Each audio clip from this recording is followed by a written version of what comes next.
Du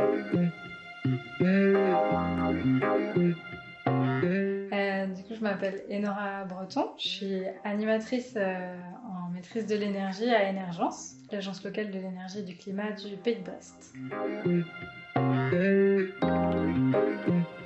Ça va être d'animer des ateliers, des événements, des choses comme ça, mais c'est aussi toute la création en amont, donc la préparation, définition du contenu, le fait de monter un atelier, par exemple un atelier sur la crise énergétique et les factures d'énergie. On va déjà rassembler les données qu'on veut présenter, construire l'atelier, être en lien avec la communication pour faire en sorte qu'il y ait du monde à venir à nos événements, l'animer le jour J. Il y a un peu de logistique, de la création aussi, de la création d'outils par exemple, comme derrière aussi la balance carbone qui est un outil qu'on a créé cette année. On va proposer des animations à nos différents partenaires. Donc ça peut être des ateliers, ça peut être des formations, ça peut être des animations sur des événements, des sorties. Ici en tout cas à Énergence, on va parler de tout ce qui va être lié à l'énergie dans l'habitat notamment. Et puis on s'ouvre aussi sur tout ce qui est empreinte carbone, changement climatique un petit peu, et différents enjeux liés à ça. L'intérêt de travailler pour une ALEC, donc une agence locale de l'énergie et du climat, c'est d'être vraiment en lien avec les collègues qui travaillent avec les habitants sur plutôt la rénovation énergétique, les collègues qui travaillent avec les collectivités plutôt sur le patrimoine public. On a aussi des collègues qui travaillent sur la précarité énergétique, et donc voilà, d'essayer de mettre du lien dans tout ça et de faire des animations qui relient ces différents sujets avec le changement climatique, l'empreinte carbone.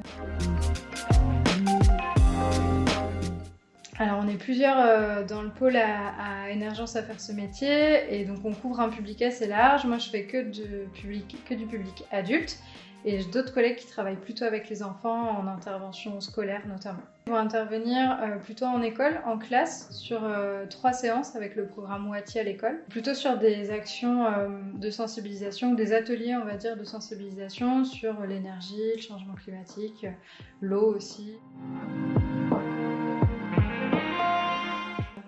Moi, j'ai commencé à faire de l'animation quand j'étais encore conseillère Habitat. À l'époque, le métier d'animateur en maîtrise de l'énergie ou chargé de sensibilisation n'existait pas en tant que tel, et c'était souvent rattaché à un autre métier. C'est-à-dire que les conseillers Habitat faisaient de l'animation aussi en complément pour faire venir du monde.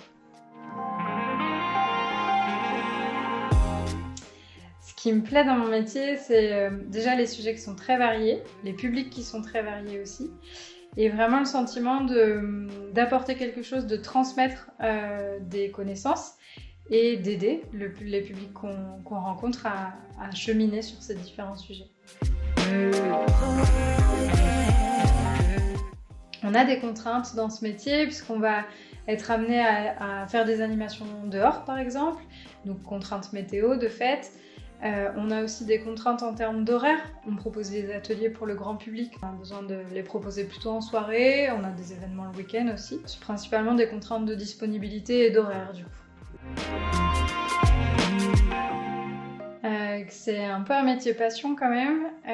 Que c'est un métier où on peut être créatif, où on peut aller vraiment au devant du public.